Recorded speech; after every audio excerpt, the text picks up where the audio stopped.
Welcome to the Bayesian Conspiracy. My name is Katrina Stanton.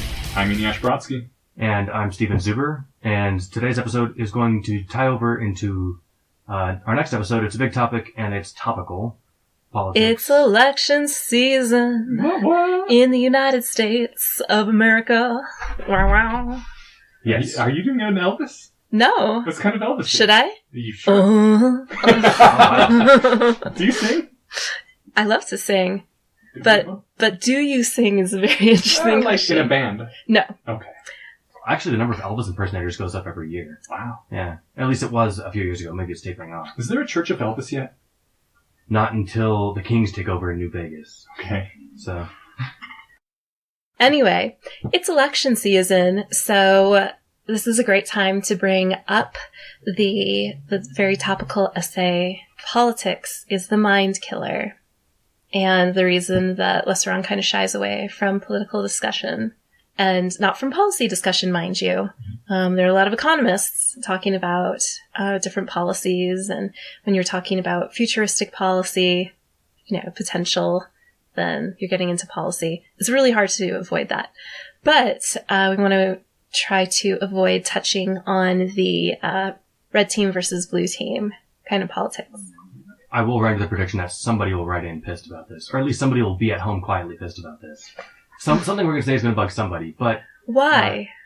People go funny in the head when talking about politics, right? I would assume that something we say pisses off someone every single episode. That's true. So that's a fairly safe prediction for me to make then. Yeah. I think that we've established ourselves as not too into one of the candidates. Right. And it's a specific candidate, and his last name starts with a T. And it ends with a rump. That was unplanned and hilarious. Yeah, we can leave candidates out of it. We don't need to talk about candidates. We don't need to talk about candidates because just like Eliezer Yudkowsky's essay, Politics is the Mind Killer, once you get into candidates and things get a little bit difficult to hold up. And I'm not a good enough rationalist that I'm going to avoid letting halo or horns effect come over me, even though I've made strides to not be in either major political party so that I can get a little bit out of that. There is still the villainization of candidates. There is they said that, therefore it must be bad. Actually, even on local stuff, there's still that. The other day I was looking at Facebook, and my father is very active in politics, and I noticed that somebody was kind of talking about the pros and cons of a certain amendment that was being proposed. Okay. And my dad had commented, "Go take a bath. You're on the side of so-and-so." Mm.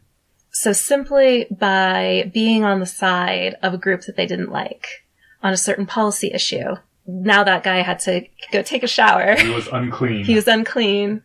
And he agreed. Oh, wow. Yeah, the next comment was, gotta go wash myself in bleach. Oh, yeah. That is terrible. Yeah. I was never able to bait my parents into political discussions. I did want to qualify one thing, though. I think while the lesser-known community shies away from discussing politics, individual rationalists don't and probably shouldn't. If you feel up to engaging in something that we're really hardwired to not engage in rationally, but if you're up for it, it is important to talk about, but it's not an introductory topic. There are some people who do, and there was for a long time a strong,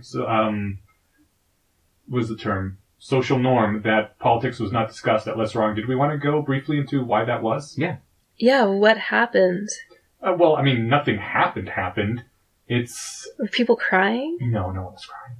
It was, okay, so obviously people, as we were saying, go a little funny in the head when it comes to politics, because it is conjectured, at least, that this was very important when your entire society was 150 people. And everyone knew what side you were on when lines were drawn and decisions had to be made. And if you were on the good side of the guy who ended up winning and taking power, then he would often reward you with things like, resources, things that improved your genetic fitness in general. And if you were on the wrong side, you might be shunned, you might not get help when you need help, might even potentially be killed if it is a bad enough of a conflict. Are we talking about chimpanzees again? This sounds like the Machiavellian evolutionary theory. We are right now talking entirely just about humans living in tribes of 1 to 200 people. Because that's exactly what that sounds like. There's this big Machiavellian hypothesis, and they did a lot of work on chimpanzees, as people do in an attempt to understand our human evolutionary heritage. What was the name of that book? Which one? The one with the 2 chimps competing for running of the local group. I don't really call it club of chimpanzees. It was mentioned in Methods of Rationality. Okay. I don't know the name of the book. Well, I'll dig it up. It'll be on the website. But yeah, there's a whole good long book on this that somebody I talked to read at one point, and it was apparently fun. So, yes, I think we are modeling our ancestors like modern day chimps for in regards to their exercising of political discourse. But I think it's not entirely wrong to say that being on the wrong side of a political argument in the past could have had some serious repercussions. Much more than just discussing whether the minimum wage should go up or down $2 does nowadays. And for that reason, people have an emotional tie much greater than what they necessarily should have. Having observed that, Eliezer in this post pointed out that due to this, arguments are often treated by humans like soldiers. That once you know your side, which side of an argument that you're on, you must support all arguments on your side, no matter how bad they are, and attack all arguments that appear to favor your enemy's side, no matter how good they are. Otherwise, it's like you're stabbing your own soldiers in the back by not supporting the arguments that, support your side, even if they're bad arguments. If you really are involved in politics, that is literally how it is. Right. So if you undermine your own side, you could lose on policy issues that you really care about and that are very important to you. And that is very much an anti-rationality sort of thing, as we are supposed to, in theory, at least, one would hope, assess every argument on its own merits rather than assess it on which side it supposedly helps. Yes. So as those of us in the room right now, the 3 of us, we are not directly involved in politics. We don't have to do that. We don't have to have arguments being soldiers. We don't have to stand by our strong club so that we can push through things that we really care about, and we have the power to do that. But we're seeing, a lot of people who are in a similar situation to us, not high-level politicians, who actually have to think about this strategically, doing the same kind of behavior, where you take party line positions and you can ask somebody what they think about one position and roll out what they think about a whole bunch of other positions based on that. And I think the reason that, at least between the 3 of us, none of us have that sort of blanket endorsement for, well, I'm pro increasing the minimum wage, so therefore I'm pro all these other things that are not tied to it whatsoever, and I'll defend those as true even if I don't think they are, because that will help my minimum wage policy thing go up.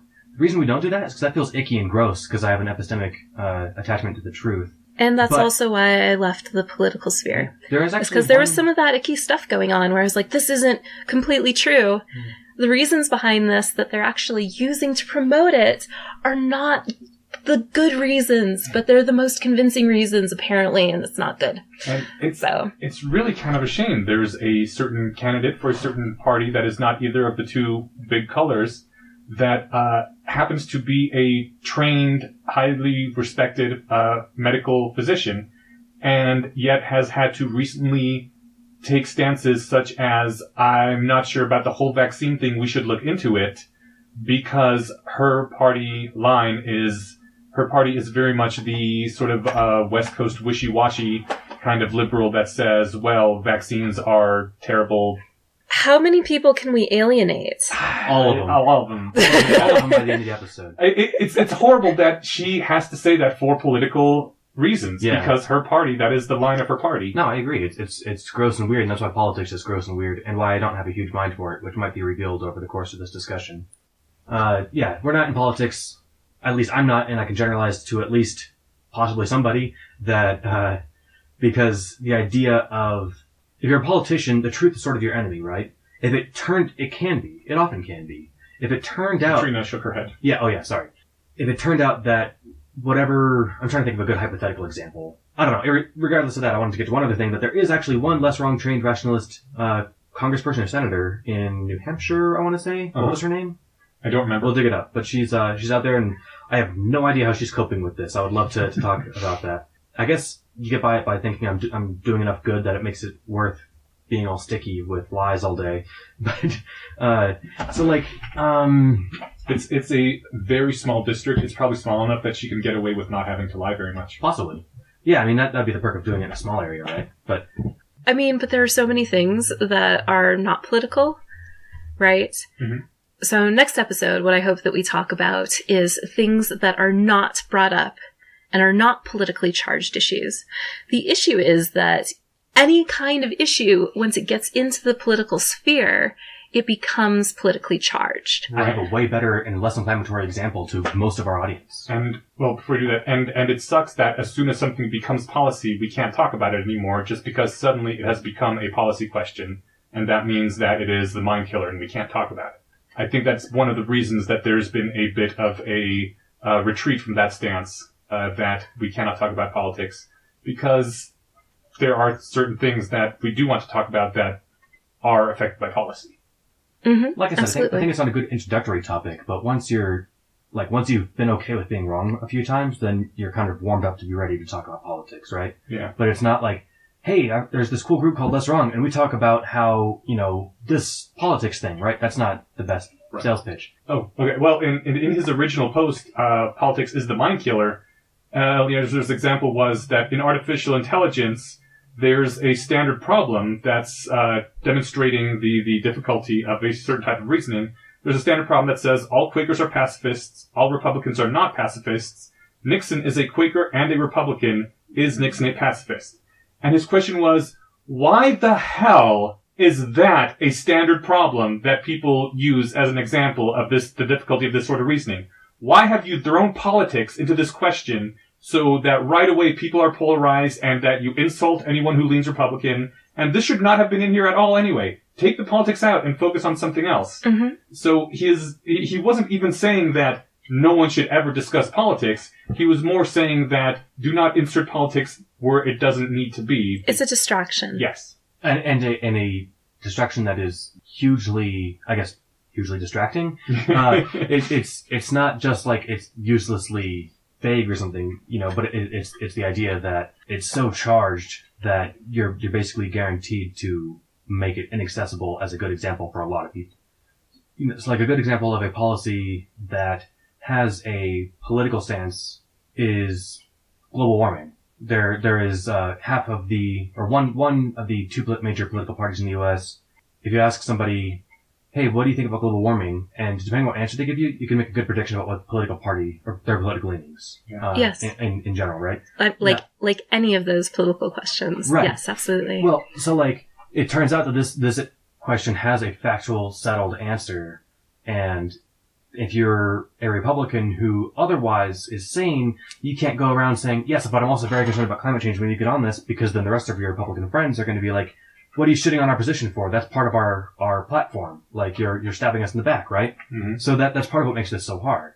And these things, whether you think big government spending on, et cetera, is a good thing or bad, should not relate at all to your position on climate change. Right. So that to me is always what's been so weird, and like I said, it's this weird, icky feeling that's just repellent to me. And you should be able to, like, in your example, if you actually have numbers saying life is very much against genetically modified crops. And the left That's is not... I mean, The left is it's more the against it same than the right. people.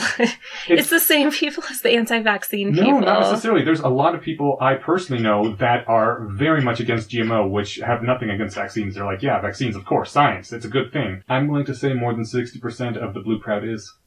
Yeah. We can look at numbers. I'm sure they're out there. We can look at numbers. The people who identify more as independent or libertarian, probably not. Just, liberal in a social sense, but the ones that actually are Democrat, I would say more than 60%. All right. So what's your confidence on that, Eneasz? Because... pretty strong. Pretty strong. Okay, well, the good news is that there's polls out there, and we can check up on you. Awesome. Speaking So of polls, listeners, get ready to look at the blog. or I mean, there's Or redeemed. There's a chance you're right. Yeah. So I did find one other weird left one other weird belief that is more popular on the left, which is the moon landing hoax. Turns out to be the one major conspiracy theory that is more popular among liberals. Huh. Brian Denny did a 3-part episode on the moon landing hoax, he's never done a 2-part episode anything, so 3-part episode was fun. And the first part he talked about some of the origins and some of the things about it. Mm-hmm. And yeah, I didn't know that. I guess I might have suspected only based off of, I guess his explanation made sense, but I don't know if I would have predicted that in advance. So that was kind of interesting. Yeah, but the GMO example, I think, is a good one where there's an obvious scientific answer. Although not so much to some people. I've had people at, less wrong meetups that they're not anti-GMO, but they're like, it's not as clear cut as that or whatever. Like, so there's a lot of horns effect with bad business practices by Monsanto or something. Mm-hmm. But as to whether or not it's actually safe, I think that seems fairly settled. We've talked about the halo and horns effect before, but I think it might be a good time to bring up the definition again, just because it's so important as an effect heuristic. Right? So it's how we feel about someone. Horns effect would be, I don't like Donald Trump because I'm offended at whatever these things that he said. Therefore, anything that he says, I think he's probably wrong. Right. That's a good definition of the effect heuristic, but it's not a good way to think, right? No. If Trump came right out and said 2 + 2 is 4, would you disagree with him because Trump said it? You wouldn't want to agree with Trump, would you? So, yeah, or my dad, go take a shower. Yeah, at least, What about, and then of course the halo effect is the opposite of that. If there is a person or candidate who you admire and you like some of the things that they say, you're more likely to believe whatever they say is true. Which is weird. And then that actually also rolls into, to part of that sequence, part of Yudkowsky's sequence that follows the Politics is the Mind Killer post about authority and the impact of authority, and that experience and expertise in the absence of a well thought out and convincing argument do actually count for a lot. Yeah. And we're often in situations where we don't have the nitty gritty calculations, or even are in a position where we can understand the calculations and we have to take authority in lieu of that. Right? I think the vast majority of situations we're in are that way. And that's why heuristics are there, right? They're programmed mental shortcuts for a reason. Like, if they were always unreliable and always led to bad outcomes, we wouldn't have them. We'd have the opposite. But, the effect heuristic is basically going with your gut. And if you get a gut reaction from something and then you go with that, that's a good shortcut a lot of the time. The standard example is, when I mentioned lung cancer, you get this kind of quick sense of dread, and it lasts a couple seconds maybe, right? And then when I say the word motherly love, you get the opposite effect. It depends how you feel about your mother. Motherly love is an abstract concept, right? Okay. A mom licking her puppies. How about that? Right? So, exactly. And then, so, the effect heuristic is realizing that, or I guess, incorporating use of the effect heuristic into your real life is, understanding that those gut reactions don't necessarily correlate to the real world. And that you can easily set up situations where people use the effect heuristic and end up making bad calls or are being inconsistent with themselves or something. So, that's that. Yeah, I also want to mention with the authority or expert kind of example, Yudkowsky also mentioned that, yes, so it is rational to give more probability to the expert. Give more probability to something that the expert says rather than the non-expert, the lay person says about something that they're the expert on. But you should feel hollow inside. You should feel like something's missing. And what's missing is all of the backup information. Because if then both the expert and the lay person can provide all of that detailed information and you can understand it, then that erases the additional probability of truth that you give to the expert person, right? Exactly. I think part of that feeling of hollowness too is thinking, man, now I believe this thing, but I can never really tell someone why. Like, Neil deGrasse Tyson tells me that the universe is 14.3 billion years old, but if someone asks me and that's the only reason I can give them, I'm going to feel stupid. Appeal to authority, right? Yeah, right? Yeah. So, but I don't know if you should feel stupid for not knowing exactly how the universe is dated. No, but if the only reason I can give is, well, I heard Neil deGrasse Tyson say it on Cosmos, that does feel hollow, right? Mm-hmm. I mean, even if I trust him on things astrophysics. I mean, it's better than if I had said, well, my coworker told me. Why do you trust her?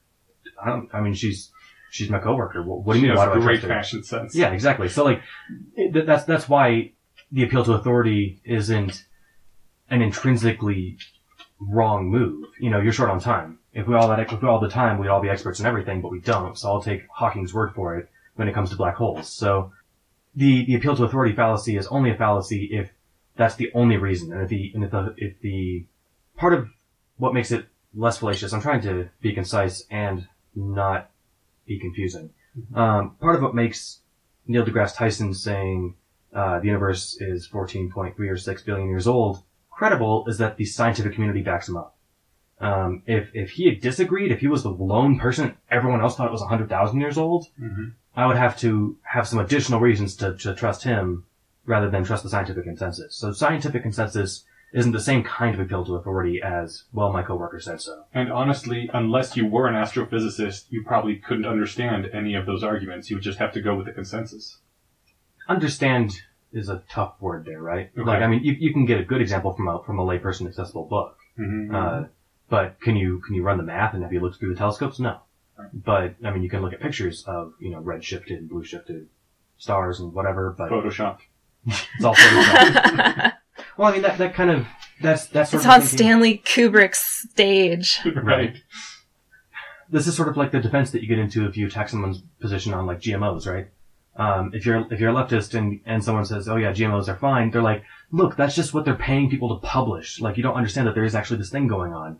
And if you tell someone on the right, look, climate change is actually a thing, they might say, no, that's just the Chinese trying to ruin our industry, right? Not adding a citation to that one. It was Trump. Oh, okay. It was on his Twitter. I see. So you did add a citation. Well. Man, people are quoting Twitter an awful lot these days. Was there another time?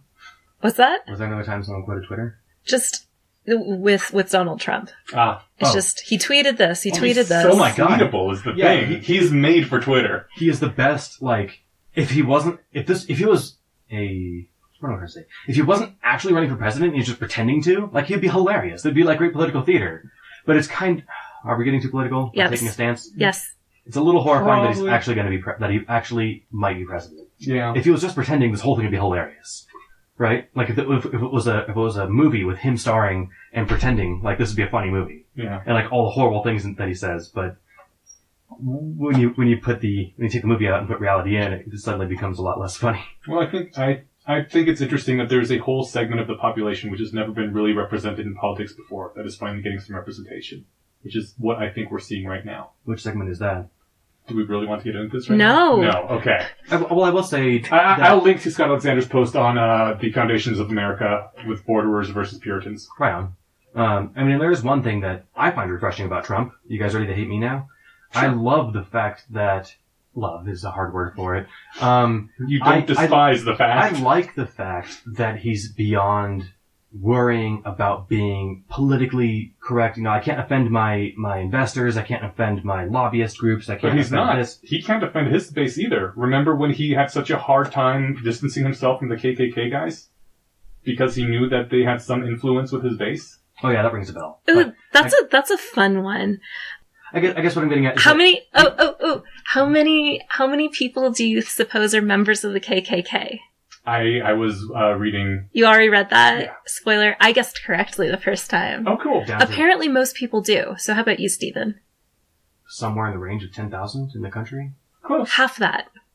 Fair enough. So it's about 5,000. So it's interesting that we're talking... It's about 5,000 people in the entire country. Yeah. So they're obviously not like a huge voting base. Yeah. Right? So it's kind of fun. It's kind of fun that we're talking about the KKK and how important they are. Well, and they're going to endorse one party or the other, and, like, you can't be like, well, neither of us will have you. I mean, I guess you can try, but whatever. But obviously he felt that denouncing them directly would have enough of a negative effect with some of his supporters that it mattered. No, enough of his supporters. I think he just doesn't want to do anything directly because he's going to mess it up. He directly says Mexicans are rapists. This might be too inflammatory, but I will say that I think that what happened was he was asked about it. Why are we talking about this? Because he's so, yeah. Why does the media always cover him? Because it's so damn, like, wow. No, it's too interesting. It's too much fun. And he literally had no idea what was happening. He's like, I don't know what you're talking about. And then not wanting to back down from that, that's where his new stage was. There's like nothing going on in his head but confabulation, right? Like, have you ever seen somebody with like a memory problem? Right. And they get there, or like if you poke someone in the brain and their arm moves, and like, hey, why'd you move your arm? Oh, I thought I was waving a bus down. Yeah. That's actually what happens, right? Yeah. They confabulate. I kind of picture we're all armchair psychiatrists right now. We are getting way off topic. Oh my, I'm gonna have to delete all of that. Okay. This is a politics. No, that's fair. So yeah, that's fair. Let's get back to the more abstract. We talked about kind of the evolutionary origins of why politics is a tough problem. Or a tough topic for people to think about rationally, right? Can I touch on quickly? Then we gave examples of why we're bad at thinking about politics rationally. Yes, we did. Can I touch on a furthering of this same concept? We feel like we have to pick a side? Yeah. Sure. Okay. So this is from a follow-up post by Eliezer on Lesron called Policy Should Not Appear One-Sided, I think, where he says that Robin Hanson once proposed that we should have stores where banned products could be sold. That way you can still ban products that are dangerous, and they won't appear in any normal stores anywhere, but you have these special stores where people can go to get banned product if they think the FDA or whoever got it wrong. It's still possible to obtain these things, just with some giant disclaimers on them. Mm-hmm. And he said that, yes, but eventually some poor, honest mother of five is going to go into the store and buy Dr. Snake Oil sulfuric acid drink for her arthritis and die. And because of that, because we tend to pick one side or the other, and we have to support all the arguments on our side and attack all the arguments on the other side, it quickly begins to look like policies are one-sided. That a thing I hear very often is someone saying, I can't even imagine why that person believes X. Right. And because once you get into this sort of mind frame, it can get to be that way where every single argument for is so obviously correct, and every single argument for their side is so obviously stupid and wrong. How could anyone possibly believe that? Which is what happens when you only tout the benefits of your side and only deny any benefits of the other side. And that is one of the reasons why politics is so anathema to rationality. Yeah. So the reason that Yukowski brought that up, that somebody's going to go and die, and it's going to be horrible and sad, is not to say that the policy itself of having banned object stores, banned product stores, is bad, but that there's definitely another side to it. Yes. He said specifically, saying that, quote, people representing the two sides, saying that people who buy dangerous products deserve to get hurt is not actually tough-minded. It's a way of refusing to live in an unfair universe. Real tough-mindedness is saying, yes, sulfuric acid is a horrible, painful death, and no, that mother of five didn't deserve it. But we're going to keep the shops open anyway because we did this prior cost-benefit calculation, and we're sticking by it. And that's why people don't like economists. I suppose so. He then goes on to say, can you imagine a politician saying that? Yeah. Neither can I.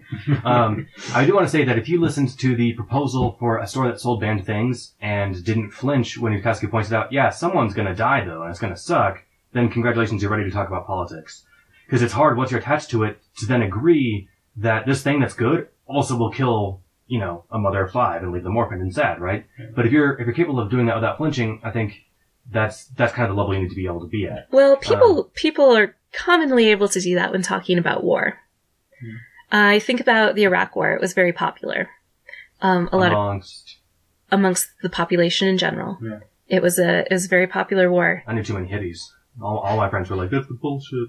Anyway. A lot of people got there eventually. But, it was popular enough, you only got one senator voting against it. Yeah, it was very, very popular in the public, and that was reflected in the voting, the Senate and House. I guess just the Senate. I don't remember exactly how it happened. Yeah, people are into that. They're like, okay, it's going to be this cost in soldiers' lives, in other people's lives from other countries who are foreigners, and but it's going to have this benefit. So people are really into this cost-benefit analysis. I don't think people were doing cost-benefit on the war. Of course they were. No, if I can quote Richard Morgan, I think wars are generally mainly hormonal. And my personal opinion on the matter was, we were still, as a nation, not us specifically, very traumatized and pissed off about the 9/11 attacks, and the war in Afghanistan was over too quick, and we felt that we had not punched enough Arabs yet.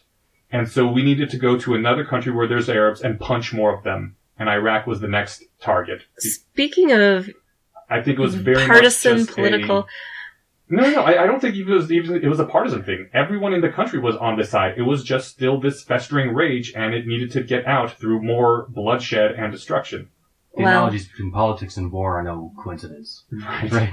I guess my point was that you have a lot of people who are not flinching at really terrible decisions. Yeah. That involve killing people, that involve destroying resources, that involve, there's all of these. I don't think that that's the prerequisite for being able to discuss things rationally. Fair enough. I might be wrong. I thought it was a poignant example because it is tough to say, yes, I think it's a good thing, and yes, this mother of 5 will die, but it's still worth it. Like, I think that is a level of thinking that I think even came out in the comments on Overcoming Bias wasn't super common. It came to be that if you pointed out a fact, like some innocent person's going to die, that came out as speaking against the proposal, right? Remember when we talked about straw men and steel men? Mm-hmm. And I guess we haven't really used that in a long time. We should probably bring that a little bit more into our podcast. But this is another situation where you want to argue against the strongest argument on the other side. And you actually want to understand the other side and why somebody would come to that conclusion. Yeah. And maybe not just hormones. Eneasz? Well, okay. Sorry. I think once you can understand the other side of something very personal to you, like in my personal case, it's the abortion topic. Once you can understand why someone on the other side thinks the way they think and realize that it is a legitimate, if in your opinion, flawed opinion, then you can actually start discussing some of these things. And I'm not there on a lot of topics, but I am there on some. So that's something, I guess. I think that's one of the... I guess I want to transition to this later, so I'll save it. But that is something that... This is actually a good example, the abortion one. So, like, if I were to point out, you're killing a human, mm-hmm. People are like, you can't call it human, that's not true, it's just cells. I'm like, it's a living human. It's totally human. It had 2 human parents. It's got self-reproducing cells. There's nothing else to call it. You can attach other terms to it that are useful in terms of, measuring where it's at and stuff. But to say it's not a human being is factually wrong. But people, and I encountered this when I was a teenager when I was talking about abortion with people, and I thought it was weird they were unwilling to admit that human fetuses are humans. It's the personhood. Yeah, and the personhood is where it is probably at. Confusing human with person. And they were, but people, and this is another quote from the Politics is the Mind Killer sequence, is that very few people will understand that you aren't defending the enemy, you're just defending the truth. So I happen to be pro-abortion, but I'm not, I don't like pro-choice, pro-life. Those sound like they're misnomers. So I say pro and anti-abortion. You should say pro-abortion rights. You aren't necessarily for people getting abortions. Fair enough. Okay. Then I'm anti-abortion. Unless you are for people getting abortions. I think they're great. In which case we should keep you away from pregnant ladies. Everyone should have 3. I want to get uterus implanted just so I can keep having abortions. Or start having them. And then keep having them. That was needlessly aside. So, I guess that's an important thing, is that when you're tied up in a political discussion, like I said, the truth becomes your enemy. The truth that GMOs have been looked at a lot and have been concluded to be fine, opposes some people's political beliefs. The fact that the world is undergoing climate change, that every month has been the hottest month on record for ages, I guess for record. Not the hottest month, but the hottest month, like last August was the hottest August, right? It wasn't necessarily hotter than the month right before that. The fact that that's happening is true on average. And so people are coming around. It is also important to note that for some people, defending these things is very much sort of a life or death thing. There have been... in the not too distant past, arguments made for why certain groups of people should be killed. And once your life is on the line, you tend to give less of a fuck about sticking with cold hard facts. Oh, sure. And when someone comes around and starts making rational, reasoned arguments for why these people are not as good as other people and society might be better off without them, oftentimes you're not going to argue back in a reasonable way, even though maybe, I don't know, it's hard to say maybe you should. That's a value judgment I'm not willing to make. Maybe it would be more effective for convincing them personally, but on the other hand, can they even be convinced? What I'm trying to get at as, once it becomes that personal, it's not surprising that people abandon rationality and say, fuck you, I will fight you on this, and I will break out every tool I have in my kit for it. Yes, we talked about instrumental rationality, right, very early on in the podcast. Yeah. And that's what it is if your goal is survival. I just want to point out that if you are bringing up a topic that you want to talk to someone else rationally about, and that is a very personal thing to someone, it's not necessarily fair to say to them, why are you being so emotional and irrational? I'm just trying to discover the truth. Oh, yeah. No, I totally agree. I mean, I'm sure there's a topic out there like that for me. I'm not sure right off the top of my head what it is, but, and as far as, in a pressure situation, yeah, if someone had a gun to my head, I'll talk nonstop about how flat the earth is, right? But, I could even rehearse the cached arguments that I've heard. But I don't think that translates to most political discourse in most of the developed world, right? Now you're right. Not too distant past, there were people going around asking these questions, and you better have the right answer ready. But that's not really where we're at in 2016. I think that's one of the things I like about our Less Wrong meetups. And for anyone who doesn't have a physical space where they meet other rationalists, I personally recommend it. Maybe we should do an episode on how to start one. Sure. That sounds like a great idea. Yeah, but since you're going to generally be meeting only other rationalists, you can often say things that you wouldn't be able to say in public, under the assumption that everyone here knows that right now we're only talking in a purely hypothetical, what if this were the case sort of speech, and not actually proposing any policy and trying to find the truth rather than trying to say how things should be. No, yeah, it's extremely refreshing, and that's the main reason we have a meet space meetup. Or resorting to ad hominem attacks like we were doing recently about Mr. Trump. Right. Yes. And his psychological profile. Did I make an ad hominem attack? When you were saying that he acts like someone who is confabulating?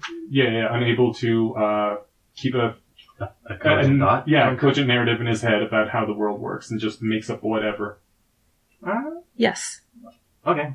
I mean, it's not ad hominem if it's true. Unless you're actually his psychologist or psychiatrist, though, you're not qualified to make that sort of distinction. All you've got is what we see in the media, which is, by its nature, always the most fantastic and shocking stuff, because that's what gets the most clicks. And I wasn't necessarily endorsing that position. I was just saying that it wasn't necessarily ad hominem attack.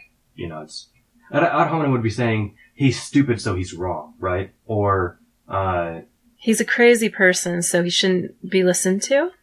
Yeah, but I mean, it's not ad hominem if the person is actually crazy and they're telling you that the CIA is peppering their underwear with mind controlling. Right, but you can't you can't say that he is crazy because you don't know that. Oh yeah, no, I wasn't necessarily standing behind that statement. I was making it as an example. Yeah, and if I did say that he appears to be confabulating, well, he appears to be and is are two different things. Right. So a lot of people were saying recently that Hillary Clinton appears to have Parkinson's or whatever they were saying. We personally think it's crazy. We? Medical doctors who've examined her? Eneasz. I'm sorry. Yes, that combination. By we, I meant me and the mouse in my pocket. So.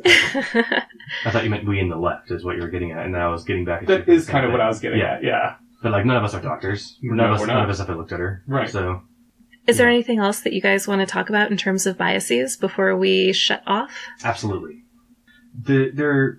There's a tendency when talking about politics to, I think I've mentioned already that some of my most rewarding conversations, especially about politics, have been with my friend who is on the opposite side of most political issues than I am. Because we're both capable of, not shouting, not getting irate, and we're both capable of listening to what the other person's saying and saying, hold on, if that's actually true, let me think about that for a second. And not, that can't be true because this.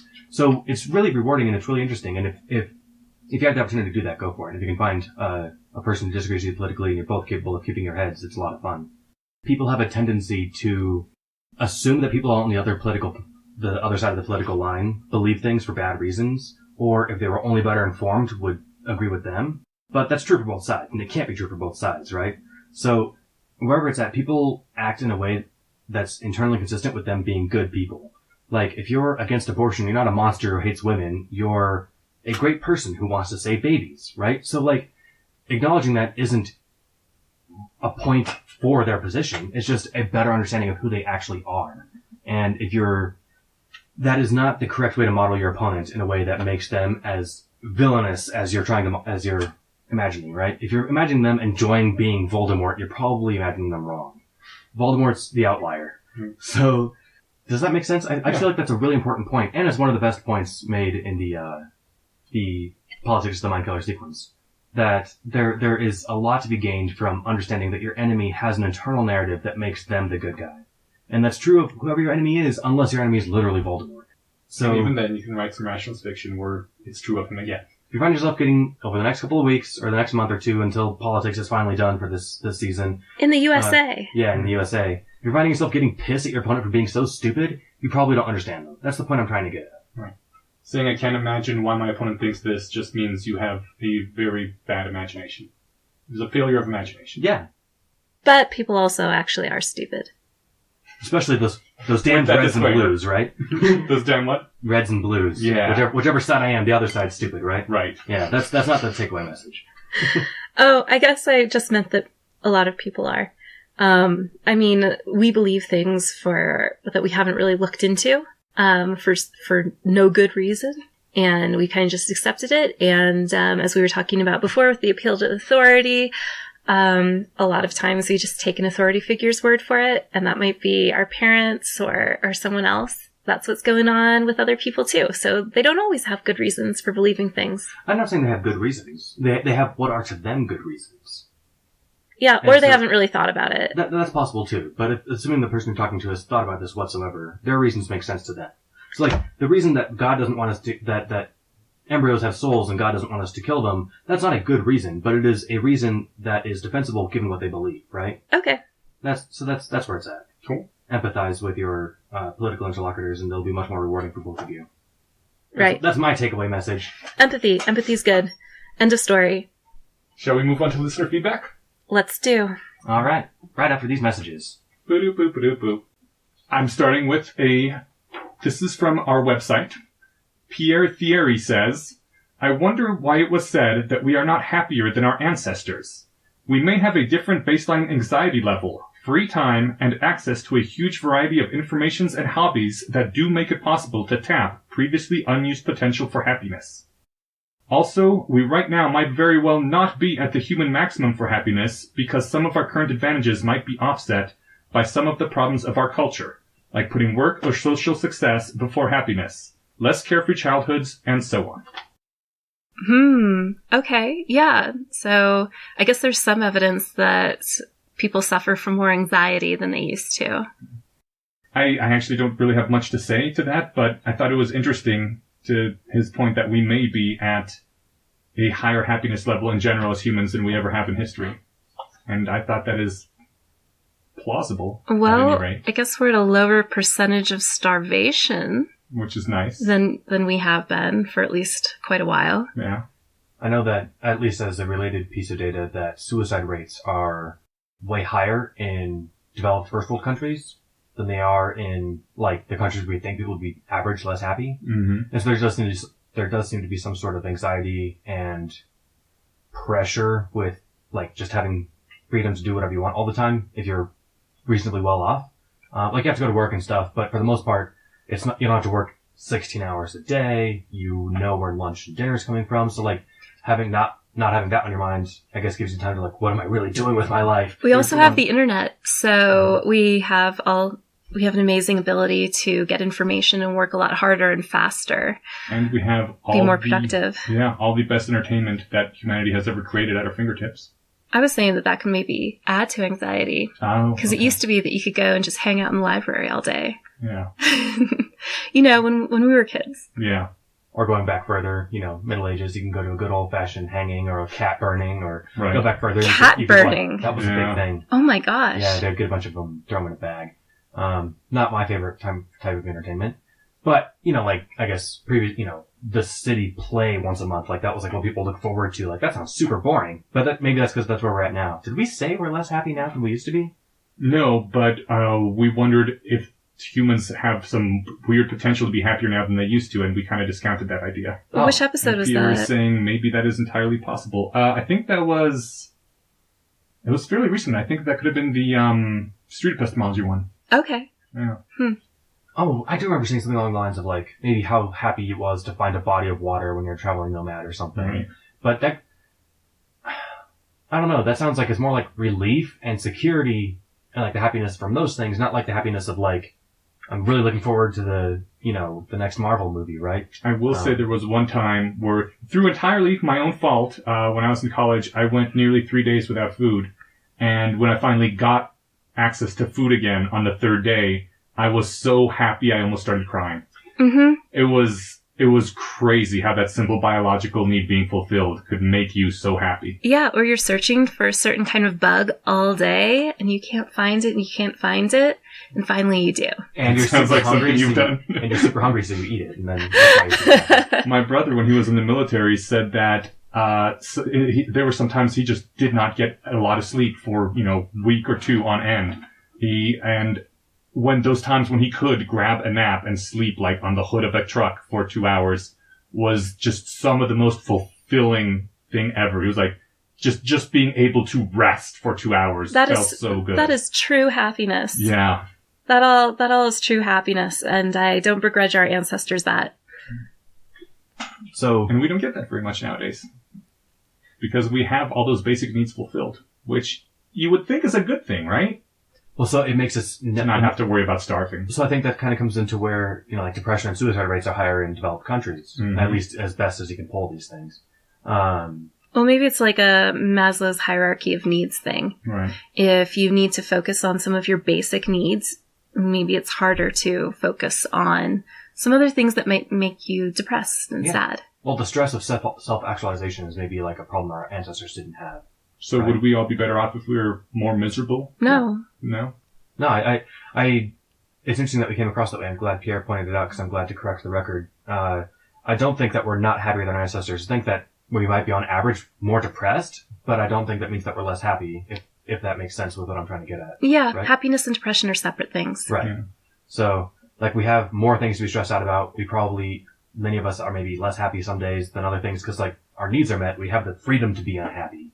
And so that if you're miserable and hungry, there's no time to be miserable. You're too busy looking for food, right? Does that make any sense? Yeah. So yeah, like you said, once you satisfy the bottom of the hierarchy, you have the freedom to go on and be stressed out about the things higher up. And that is a double-edged sword, but I think it's one that is worth it. Yeah, hands down. Would you like to read the Westward part? Westward 101 wrote in and said, using hardware to replicate the intelligence or emotion of a living being is an interesting thought experiment, but it's not actually real and may never be. Lots of people around here treat it like it is, and that's not even the frustrating part. After it's brought up, all the cool questions are ignored. I want to adjust. Let's address the first part. Yeah. Yeah. So, it's sort of taken like a given in the rationalist community that sort of adopts the premises of transhumanism and, I guess, futurism. I guess there's this sort of assumption that technology is going to keep going and keep getting better, and that these things not being prohibited by the laws of physics will happen at some point, assuming we don't die. There's no reason human level cognition should be stuck in our fleshy bio brains, that it can't be reproduced on some other substrate. And since there's no reason in principle that we can see that can't happen, then it's assumed that someday in the future it will happen. I think that's... As long as, human society doesn't collapse first due to asteroid or Trump presidency or something. Or it's just as easy as you think it is. Meaning very hard? Very, very hard, but I don't know. It could be a lot more difficult to to do general AI, right? Yeah. It could be a lot more difficult and take thousands of years. And Right. Like, who knows how long it'll happen. People might not have the will to do it. Yeah. See, like, just because something's physically possible, it doesn't mean that people are going to do it because they've got plenty of other stuff that they can do instead. Yeah. But I assume anyway that in the long run, meaning potentially billions of years, if it's physically possible, it's going to get done at some point. We would be very lucky to make it billions of years. I'm optimistic in that regard.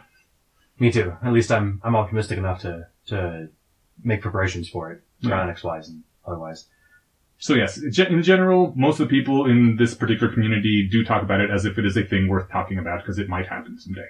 Even Robin Hanson, who, is a, and I guess this didn't come out, or this comic came in before the Hanson episode comes out, so if that's anachronistic, sorry, Westward, or not anachronistic, but if that's temporarily, if that doesn't line up temporally, that's on us.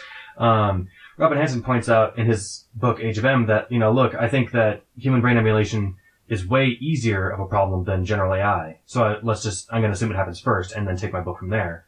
And I think that's a fair assumption to make. You can get a really good picture and basically just reverse engineer what we already have rather than build something new from the ground up. So that's another piece of the puzzle. Okay. So that's the first part. Second part is that after it's brought up, the cool questions are ignored. If you're going to the trouble of speculating on the emulation of E's feelings times 5, at least roll with it. It's a little boring to me since it's so unrealistic, but don't shy away once it's out there. Would such a simulation be more valuable than E prime? Is it okay to kill critters that if we keep the simulations of them? First of all, I love the fact that I'm now E prime. Yeah. I'm totally going to change my Reddit tag to E prime. Right on. You're E prime? I am the E prime, yes. All other E's are derivations of me. I think given the line of reasoning that we were taking, E times 5 is more valuable than E prime. Yes, this goes back to something that I said, I think it was the first Animals episode, that depending on how you consider value, some people may be more valuable than others, but for all reasons of legality and morality, all humans should be considered equal.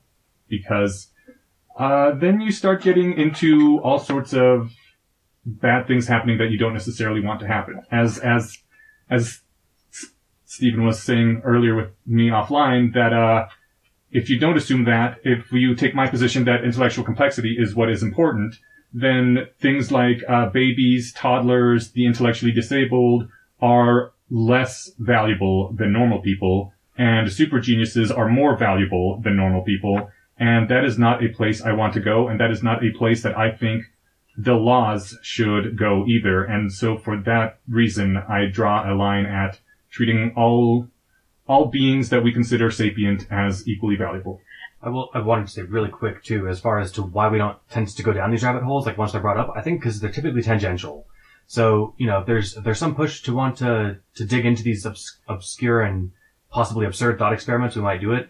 But I think the reason we didn't push on that too much was just because it seems to be kind of digging us down the wrong path from where we were trying to focus on. But your point's taken. The other question was, is it okay to kill critters if we keep simulations of them? And I say no. I agree. Generally, because no, something that physically exists is by the nature of it physically existing different than the thing that's a simulation. Right. I would say it depends on whether you've gotten consent. And if it is a critter that cannot give consent, then obviously no.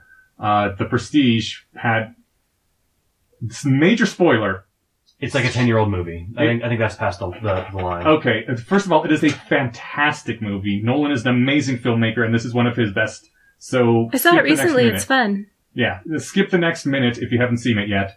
But in The Prestige, Hugh Jackman's character gives consent to have his copy killed, and he only has to give the consent to himself because, that's who's making the copy. And so you have a very weird time morally condemning him for killing his copy, but his whole shtick is he makes a copy of himself, and then he kills one of the copies, and that's how he pulls off his magic trick, and every single time the copy does not want to die. In the moment, he's like, oh fuck, I'm drowning, this is terrible. In the moment, but they go through with it. It goes through with it to that point. Yeah. So he gave consent, so it's while he should technically be able to withdraw consent, I think you can always withdraw consent at the last moment, which is what makes the movie morally ambiguous and such a good movie. But, in the case of a Star Trek transporter, since you've given consent to be destroyed and beamed somewhere else, then there's no moral obligation to keep both of you alive. Are you aware that that's how the transporter works? No. Oh yeah, the transporters in Star Trek work by destroying the copy where you are, taking all that information, it's a destructive scan, beaming it over somewhere else, and then recreating you anew. That's messed up. Yeah, there's a few episodes where it fails, and so there's 2 copies of you. Nice. Yeah. Which kind of makes you think... Why don't they do that all the time, right? This is one of the problems with Star Trek! Oh my god, why do not they keep a copy of someone's buffer somewhere at all times? So, okay, in Deep Space Nine, apparently it takes up so much memory that we can't afford to do it. But Jesus Christ, if I'm a rich person, I'm gonna keep a buffer of me somewhere because it's immortality. Yeah. You break an arm, beam yourself back to the position you were before. That sounds super handy to have around, right? Yes. It's one of those annoying things about Star Trek where they do not follow through on the implications of their technologies. Everyone is functionally immortal in that series, and yet people die all the time. And it would also make sense for Hugh Jackman's character in The Prestige to, rather than drop into a suicide pit, to, just land on a mattress and shave your beard and leave the state. That's what every copy has to do, right? So there would have been a lot of freaking copies. Then you guys can all get together a year later and grab a coffee shop and blow someone's mind. Right. Found your own Jackman City. Oh my god, you can start a cool gang. Dude. Yeah. A gang. We're the Jackmans. Brains probably is what they feel like. Right. Yeah. All right. Next one. Yes. So, Dave wrote this. Katrina mentioned that she thinks rights are not a thing. I've read 2 interesting books taking more or less this stance. Robert Anton Wilson, Natural Law, and L.A. Rowland's The Myth of Natural Law. Like many other political and ethical concepts, the idea of rights gets abused by sloppy thinkers, making it easy to argue against a weak version. But many philosophers consider rights to be obligations viewed from a different perspective. My right is your obligation. My obligation is your right. Does Katrina also think that obligations are not a thing? So I think that Dave is referring to me kind of going back on, in the first Animals episode, I kept talking about how animals have intrinsic rights, or intrinsic value, actually. Yeah. And then I went back on that and I said, they don't have intrinsic value. What they have is value to other life forms, and value to me, value to other people, value to themselves, very importantly.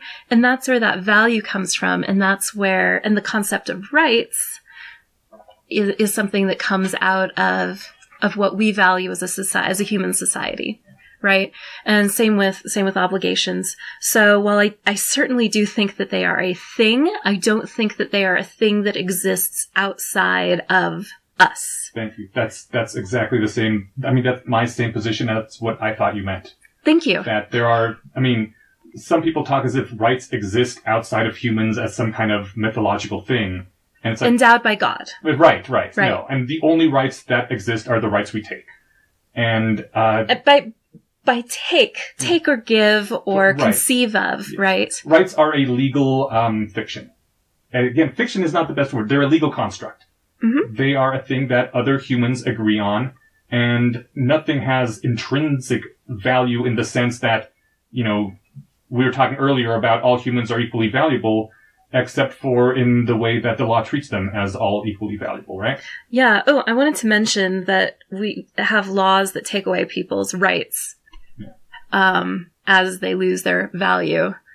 For example, when we imprison people and don't let them go where they want to go or do what they want to do. Mm-hmm. Yeah, if you try to direct your consciousness in the freedom of your own home with the use of an illicit substance, you lost your rights to personhood, according to the state, right? There's some aspects of your personhood. I guess that's just to me one of the most absurd examples of what you can do to lose your personhood. Like if you kill somebody, all right, maybe it's worth taking you out of the society for a while, but the drug thing is I think the obvious joke as far as how fucked priorities are. Yeah, the drug war sucks. Yeah. And if you disagree with me, you're wrong. Yeah, you alluded to the other source of rights that a lot of people get it from, and that's if they're religious. Mm-hmm. So to the secular mindset, there isn't at least not that I've encountered, maybe there's a good book out there. If someone knows of it, send it our way, I'm curious. That, like, an external source for rights as, like, a thing outside of human construction. If you're religious, God made the universe, God gives you these rights. And that's one avenue to get to it, right? But God doesn't enforce any rights, so there are no God-given rights in the fact that he doesn't enforce them. Well, you are the Jehovah's Witness. I think you might know better than me. I was going to say... No. I'm speaking purely as a materialist here, because obviously the religious people say our rights are given by God, but since God does not enforce the rights, and it falls on man to enforce those rights, no, rights are given by man. Rights are always given by the people who are willing to enforce their rights. You right? seem really focused on enforcing. How else are you going to... I mean... It doesn't have to necessarily be violence. There can be things like social shunning or just making you feel bad by calling you an icky loser. Those are all ways to put pressure on someone, but there is no source of rights aside from telling people this is something you have to do and then enforcing that if they don't. Well, can't you just get together and say, hey, let's have these rights? Yeah, that's how we get the rights in the first place. Yeah, but then don't enforce it and people just... either do it or don't do it, but they still feel like they have the rights. If it's not enforced, it's not really a right. It's just a... I'm not a legal scholar. Okay. So I apologize, but yeah, interesting topic. I'd like to learn more. I just, I don't know, something feels weird about the whole need of enforcement part of it. Just kind of like with the value, like... Well, I mean... If that beautiful little green metallic bee that I saw the other day that I was just so in love with, sharing the earth with this animal. Yeah. Well, it has value to you. Yes, but it has value and it has value to itself, right? I suppose, but does it have rights? Only the rights that other people are willing to grant it and fight for. Well, if I gave it a right to like, I don't know, the right to be around me. Sure. Okay. Then that's this is very limited in scope. Yeah. Whatever. I guess I'm not sure what it means for it to have rights. Like it has the right to access food. Like sure, the right to the pursuit of life and food and happiness. I mean, happiness. If you were to actually try to encode a right to pursuit of food toward a bee, that would mean that anyone that you could influence that tried to obstruct the bee from getting their food, you would impose some sort of penalty on them. Well, or maybe I just lash out at them for not respecting the bee's rights. Yeah, that's a penalty. If they like you, then they will feel sad that you have lashed out at them. If they couldn't give two shits about you, then, they're just annoyed at having to hear you yell, but... Unfortunately, that's the case with most people. I think and those kids at the bus stop who kept throwing rocks on those worms. Oh, bad memories. What's that? Did you yell at them for being pricks? I cried. Oh, you didn't even give them a hard time? I told them not to do it. Maybe they saw her crying and they felt really bad. No. I think that was a reward for them. Oh, they are the bad kind of humans. Yeah, children. What you gonna do? Yeah, children are the bad kind of humans. They really are. Kids are the worst. There was one actually quick thought experiment I wanted to put to you. To Eneasz specifically, but you're welcome to take it. You mentioned that part of your reason, or maybe your entire reason for drawing shelling fence at Homo sapiens for what gets included in the moral sphere kind of a priori is because if you don't draw the line there, you get to weird places where like it's okay to kill mentally handicapped people and it's okay to, I guess, maybe not necessarily okay, but not as bad as killing someone who is more mentally capable. Yeah.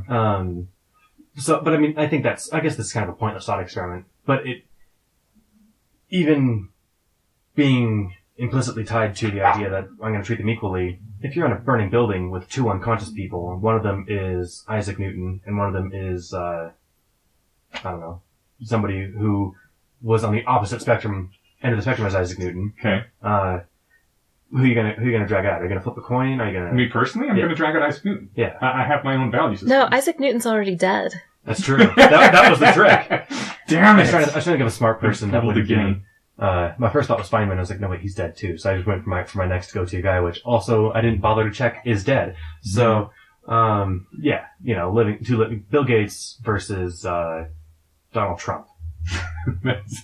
I might make sure that Donald Trump is completely unconscious before I go to rescue Bill Gates. That's evil. If I was in a room with Osama bin Laden, Hitler, and Toby, and I had a gun with 2 bullets, I'd shoot Toby twice. Who's Toby? It was on The Office. I never saw the show. I saw a couple episodes. He was the HR guy that Steve Carell's character hated. Okay. And so he hated him enough that if he was in a room with Hitler and Osama bin Laden, he'd shoot Toby twice. Nice. So yeah, and the thing is, when you are making those sorts of decisions, everyone will have some sort of criteria that they judge by if they can only pick one. Maybe it's whoever's younger, maybe it's whoever's healthier, maybe it's just whoever's prettier. Or if they know the people, maybe it's the person they know. Sure. But legally, they shouldn't be treated differently. That's a fair distinction that I think is a satisfactory reputation of the thought experiment. So, good enough for me. All right. That particular one. Right. Oh yeah. There's many more. I'm sure someone will trip me up. Can I read you a question? Yes. Someone will push you into somewhere repugnant with a thought experiment. It's just going to happen. All right. So, Hanuman, 1871, wrote us a lovely message and also posted on Reddit to our animals episodes. Eneasz framed the debate as one in which, most likely, no one would convince anyone else of their position. If that is so, then from the perspective of people who strive to overcome bias, Eneasz has already lost. Unless there's some very compelling reason to do otherwise. We should always be correcting for an obvious bias like speciesism. Now, Edgar's email, which started the entire conversation, stated, in part, "It amuses me that you all had a discussion about whether animals want to live, based on imaginings of what the insides of their minds might be like. It doesn't matter what answers you give, you're just making it all up." It's true, Edgar did say that. Mm-hmm. While it's true that we do not have a clear understanding of what it is like to be a non-human animal, it's equally true that you don't know what it's like to be any human being other than yourself. You're making it all up, in a sense, every time you try to act with consideration towards another person. And that's a good thing. If knowing for a fact what it's like to be someone else is the determining criterion for deciding whether or not to behave ethically, there will be no ethics whatsoever, because no one ever gets to be anyone besides themselves. This argument should be turned towards Eneasz. Why do you have any ethical commitment to any human being other than yourself? Is it simply the instrumental value of that person towards your own happiness?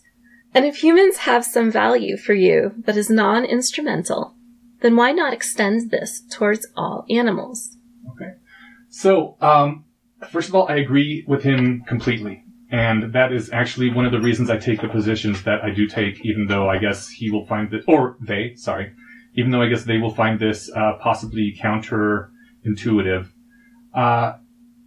Not to get into solipsism here, because whenever something gets into solipsism, I check out of the conversation, because I consider solipsism bullshit, and I will not discuss it. Could you do a quick definition of solipsism for the listeners? Solipsism is the idea that we cannot know anything aside from our own thoughts for certain. That the entire universe could be an illusion, that it could be the fact that no one else exists except for you, and that no one can truly know anything. All right, well, I guess that's all we need to know about that. Yes. And so, yes, it is completely true that I do not know that any of you fuckers exist. Whoa. Yeah, y'all might be some zombies or some robots sent here to trick me, and I could be the only actual person on the planet. Well, if I'm a robot, a tricky robot, I'm still a tricky robot. I'm still something. Right.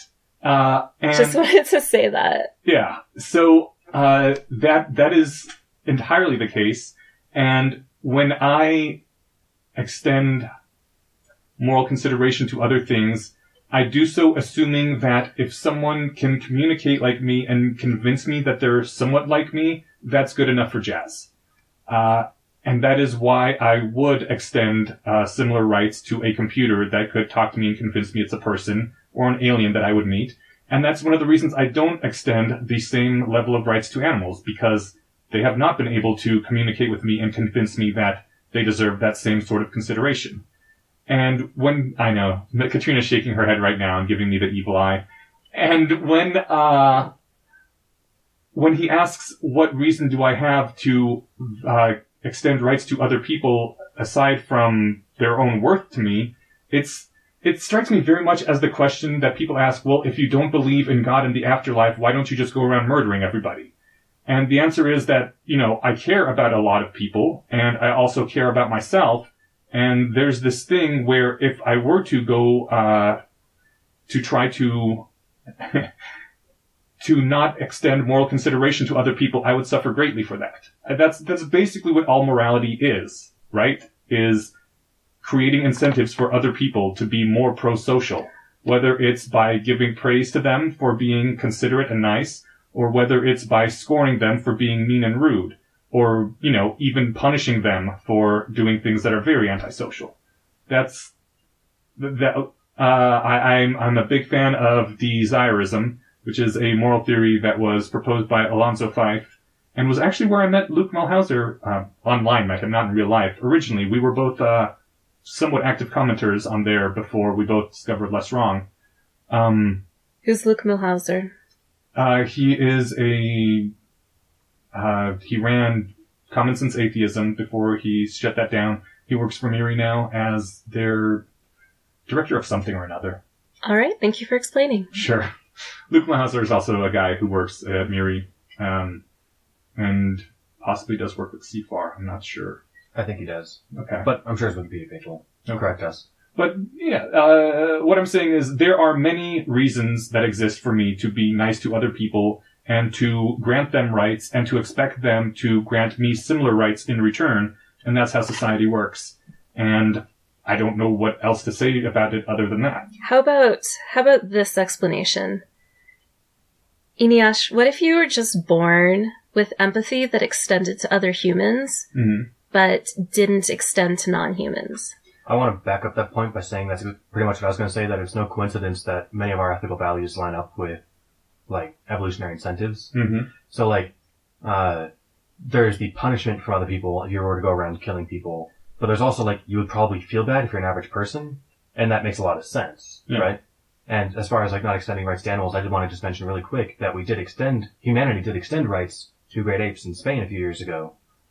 The goal was that they had a right to live lives free of torture. And we do extend some rights to the animals that we tend to domesticate and keep in our houses. There are laws against animal cruelty in the U.S. for things like dogs and cats and the common domestic animals. That are specifically applied to domestic animals and not evenly, and and not enforced well. And all those are because the animals can't enforce them themselves and have to rely on the humans that care for them to enforce them for them, which is unfortunate, but it's the way it is. I just wonder if some people can't feel empathy for animals and some people can. I think that's possible. I know I certainly feel less empathy for animals than I do for humans. But I don't know if that's learned or if that's innate. Because apparently, back in the day, a lot of people didn't have empathy for people that didn't look like them. If you were not of my tribe, you weren't really a person, and I could, steal from you or kill you with impunity. Or enslave you. Yeah. Slaves were commonly considered property that you could do anything to or with. Yeah, I think so. It may be learned, the fact that we have empathy for all humans and for a greater amount of animals. I think that's probably closer to to the truth that's actually out there, right? As you said, that our attitudes towards other humans have been growing in what I would say is the right direction, but they've been growing more general of putting every human in the moral sphere, not just your city, your skin color, your nationality. People who endorse those positions are typically frowned upon now, whereas they wouldn't have been, in the past. 100 years ago. So it does kind of raise the question, though, if we were to just kind of skip ahead another century in progress, would we feel that same way about other animals? I think it's possible. And I think it's possible, too. And I certainly don't think I was born with, an empathy for non-human animals as much as I was for human animals. But it is the kind of thing that you can be reasoned into, even if it's not, there for you to feel right away.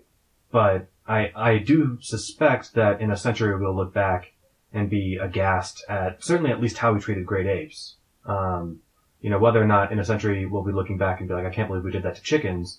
Maybe, probably, but I certainly would be very surprised if we weren't looking back in horror at how we treated some animals at the very least. So more time, I imagine that sphere will grow. Well, I mean, there's already a fair number of people that are horrified by how we treat animals. Yeah, which is one of the indications that I think that's going to become more of a thing. There always have been. Yeah. But it's been growing. Yeah, well, here's hoping. Yeah. I mean, at this point, it might be possible to get some laws passed in the near future, whereas 100 years ago that would have never happened. There's already a lot of anti-circus. Yes. There are several countries in South America that have banned traveling circuses.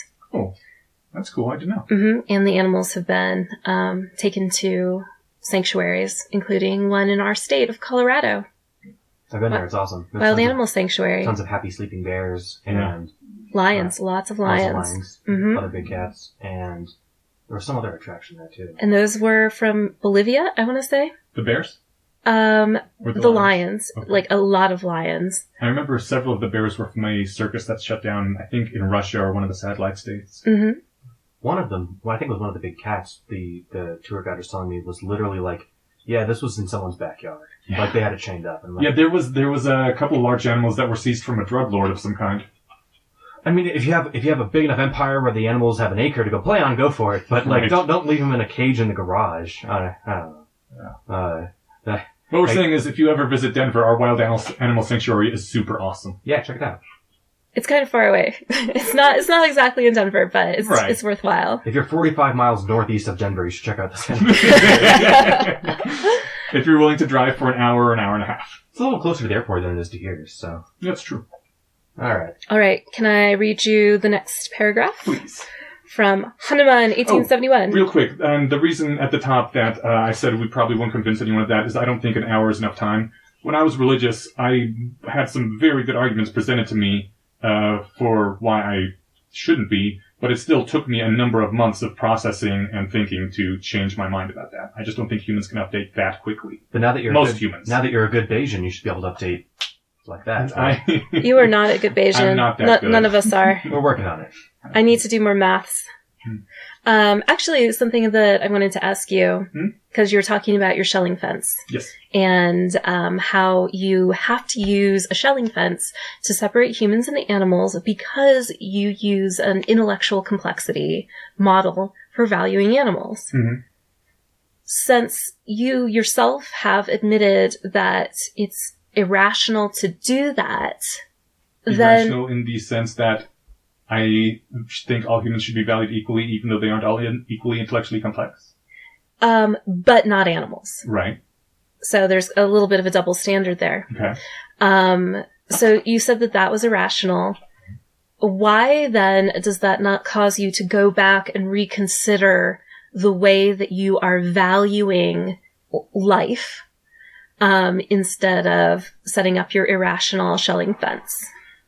Because as a good rationalist. All right, don't let this get out in public. Don't publish this anywhere where thousands of people might hear it. But are you? Wait, I do. Are you sure? Yeah, I do. You want me to take this off? No. Unless you think maybe we should afterwards. It's a bad enough confession. Talk to me. Okay, I do actually value humans differently based on how smart they are. Or by how intellectually complex. Not necessarily smart, because intellectually complex and smart are subtly different. And so I really do value babies and toddlers less and really brilliant people more than myself. But I don't think that is a thing that people should make any sort of non-personal decisions around. It shouldn't affect the legal system. It shouldn't affect moral rights. And that is why I consider all sapient creatures, which at this point, in my opinion, only consist of humans, as far as we know, equally for all those purposes. But in my own individual valuation, I do still value even humans on that gradient. That is not like confessing to murder. I think I'm in the same boat. No, wait. What about non-human animals that are more intelligent than, let's say, human toddlers? Yeah. Of which there is at least some reason to believe that there are several species. Right. And at least individuals. I mean, it depends somewhat on who cares about them. If this toddler has parents, that's important, or people that care about him.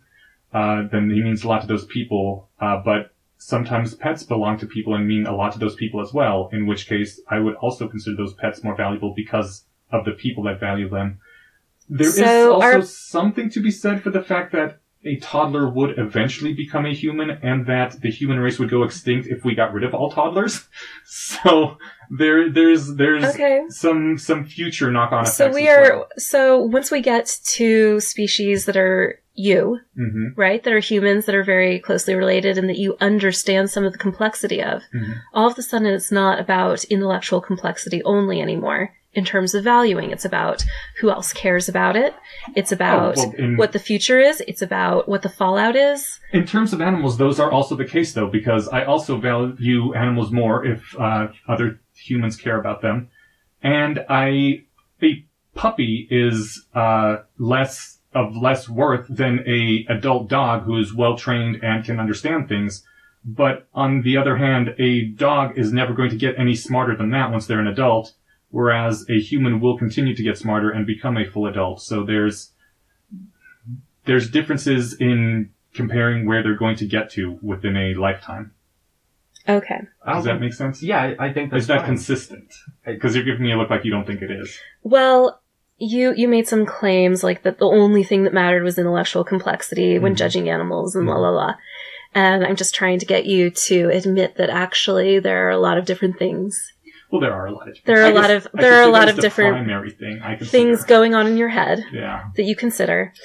Okay. I don't know if it's controversial to say that like a chimpanzee is more important than a flatworm in really every single sense of the word.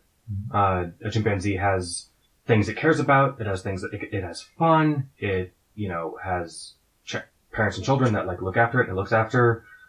To the extent that a flatworm has fun, it's probably less fun than a baby chimpanzee has. So I mean, you can slide those scales to wherever you want and include whatever species in those scales you want. And it works out that on Earth right now, if you were to slide those dials, you get some overlap with young humans and the mentally ill and the mentally handicapped humans, and then humans rise above other animals on Earth when it comes to cognitive tasks that we find important. There's something to be said, like we're not the best at swimming, or we're not the best at burying nuts and then finding them later or something. But at the things that we care about, writing sonnets, painting paintings, building spaceships, we're the best at all of that. So. Once we're not, though. Yeah, once we're not, then that's kind of thing. That's kind of the worry, right? Once the AIs are better than us at all that, do they matter more? That is a big topic, maybe to save for another day, but the short answer would be yes. Yeah. The one sentence, the non-one word answer is, it would sure be nice to build a superintelligence where the lights weren't on, right? Where it's basically a philosophical zombie and it's just moving information around, but it's not, sentient in a way that like God would be sentient compared to us, right? But if it was, well then you're suddenly the most important thing on Earth, right? Yeah. Well, in terms of any one being, like the AI would, in my opinion, be more important than any one human. Sure. However, as an entire race, if it suddenly decided it was more important, then I think we really should team up and give it some negative reinforcement to not kill us. Well, I mean, that's the same situation with the flatworm and the chimpanzee. Chimpanzees, sadly, are uncommon to the point that if all flatworms were destroyed, it would have a much larger impact on the world, more important impact on the world than if all chimpanzees were destroyed. Yeah. In terms of what the fallout would be. But of course, when you guys come up with examples, it's always 1-to-1. I think it's because including the externality of the ecosystem at large wasn't something that I considered till we talked about it, and something I'm trying to do more. Because it's nonsense. It's a bad habit of thought experiments to make it uselessly simple in a way that, is a great intuition pump, but doesn't really lead to anything in the real world. Good thought experiments aren't like that. And good thought experiments, include externalities like, so, like in your situation of, I don't know, whatever it is, or in any situation, if you run into a burning building, you step on the flatworm to save the chimp, right? Right. And you might even run past somebody that you might run past the average street civilian to rescue Bill Gates. Because Bill Gates' probable net impact on the world afterwards is higher than some random muggle. But that doesn't mean that in the real world you wouldn't feel bad about it. Mm-hmm. And that's something that like thought experiments don't really work on. So like, would you push the fat man on the trolley? It's like, yeah, but I feel really bad about pushing him. I think that they work on that. Well, but that's sort of one of the first ones to like kind of, not the first ones, but it's one of the popular ones that pushes on that actual point, right? Mm-hmm. But in other ones, a good example, would you grab if you're in a burning building with yourself and some random baby and a Picasso painting worth $50 million. You grab the baby. Do you grab the Picasso? Because imagine how many lives you can save when you sell it. No, I mean, I think that's a great point. So like, you're literally Do you get to keep the Picasso? Yeah, though? why in the world would you get to keep the Picasso? Say it's yours. I don't know. So you had this, and it was the last thing you I'm could obviously not the sort of person that sells a Picasso to save people. I mean, I know what you're trying to say. At the risk of dumbing down this thought experiment to making it useless, I think the best answer is you bite the bullet and say, look, I can save this one baby, or I can save what's 3,500 divided by 50 million, or 50 million divided by 3,500, right? Right. That many babies. So, that might make you the kind of person that most other humans don't want to be around. And that is the kind of thing that thought experiment, when properly delivered, doesn't really consider the fact that I wouldn't be able to live with myself, having heard that baby scream to death while I carried this painting safely out of the room. So, while it has a correct answer, save the painting, I think it's the correct answer because you can save more babies with it. But, there is something to be said about the kind of person you would be to be okay doing that, and the kind of society we'd be if we were encouraging that sort of behavior, right? So the painting allows you to redirect somebody else's wealth. Or, yeah. Into saving more babies. Yeah. In a way that you wouldn't have access to otherwise. I mean, you can get rid of the Picasso painting and whatever, just however it needs to be. It's something that you have that is worth a lot of money, but it's not actual human babies, but it's potential human babies. Right? I see what you're saying. That seems like the wrong answer, but I don't have an answer as to why right off the top of my head. Actually, Will McCaskill had a good comeback. He had this in a debate a few years ago. And he's like, alright, so imagine that I'm in a room with a Picasso and one burning baby. And right across the street is another burning building full of 100 babies. And the Picasso is the only thing I can use to jam the door open on the other building to let all those babies out. Mm-hmm. He says that's closer to the actual real world situation that we're actually in, right? You can save one person for a fortune, or you could use that fortune to save 100 people. Mm-hmm. I see. So I think that's what it wants to get at. It's not just biting the bullet. It's kind of like deflecting it, right? Mm-hmm. Right back at you. It's like, no, look, you're going to say you're going to kill those 100 people for this one? That's fucked up. So that's sort of the turnaround on it. So I think that is closer to the real world situation there. And yeah, I cannot remember why we got on thought experiments in the first place. I know. It's totally off topic. And when you have a thought experiment, you shouldn't come up with ways that you can get around the thought experiment. Because that's not what they're for. To the person who asks why we don't dive down the interesting topics when they're raised, that's why. Because you spend 10 minutes talking about burning babies and Picassos. Well, I agree. I couldn't sit. I guess briefly, because I can tie this back into what we said earlier, or what I said earlier anyway. Westward 101 also had the question, or the statement that there is a difference between a simulated being and a real world one, in quotes. That while humans may be able to map the neurons of a roundworm, we can't create a real world one. So as a test, I substitute myself for roundworms, and I would not want a real world version of myself killed, even if there was a perfectly good simulated copy running on silicon. Thanks, Westward. Yeah. I think we talked about that a little bit. Yes, there's definitely a difference between a simulated being and a physical being, and obviously, so it would not be an equivalent exchange to kill one for the other. Right. But I asked him this because we covered that before, that the consent matters when you're killing one for the other. But I asked him why, because I sometimes get this objection. Why does what material the person is made of make a difference? Like, why is the wet carbon-based animal or person superior to a dry silicon-based one? And he had a longer answer that he went into, but he originally answered that he thinks the person proposing what happens on silicon has an equivalent that proposes that what is happening on silicon has an equivalent value to reality should have the burden of proof, and not the other way around. And what evidence do I have that what happens in silicon matters? And my answer... Matters, period? Yeah, at all. And my answer would be that I have as much evidence that what happens in silicon matters as I do that any of you are alive and thinking and matter at all. And that is only that I can talk to you and it seems like you matter. Because there is no, as far as I know, and I would be shocked to hear if we have an objective test for consciousness yet, there is no way to tell if something is conscious or experiences qualia in any way.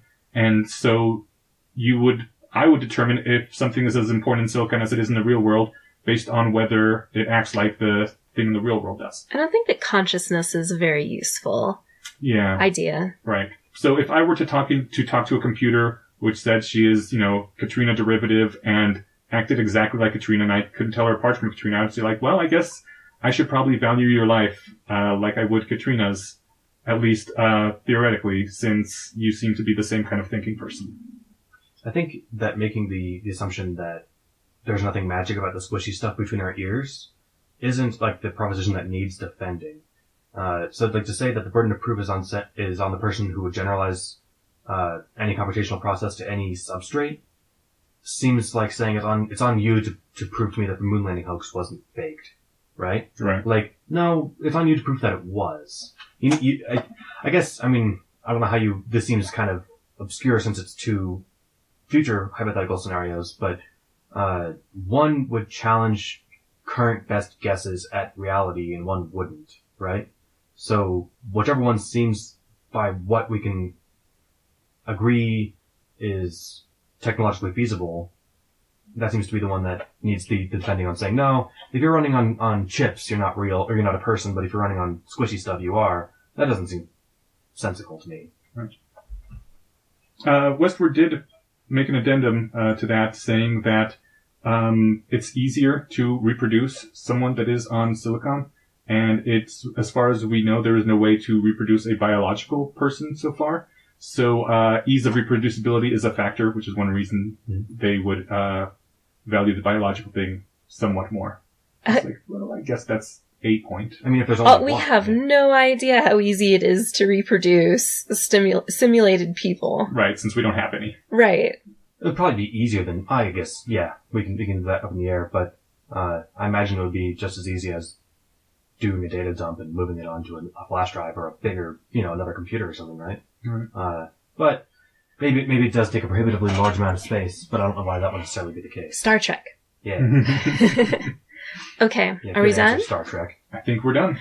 Okay. Thank you all for joining us. Yeah, thank you so much for the feedback. As always, you can write us feedback on our subreddit, Bayesian Conspiracy subreddit, and you can come see our blog posts at thebayesianconspiracy.com or write us at bayesianconspiracypodcast@gmail.com. That's all the ways. And at our website, there are lots of links with every episode to supporting things and interesting articles. Yes, do check it out. If you find the conversations, stimulating or fun, and 2 weeks isn't enough, well, there's plenty to read by coming to the website and clicking around some of those links. We always try to post enough to keep you busy. So, until next time. Thank you for listening. Bye. Bye. Bye.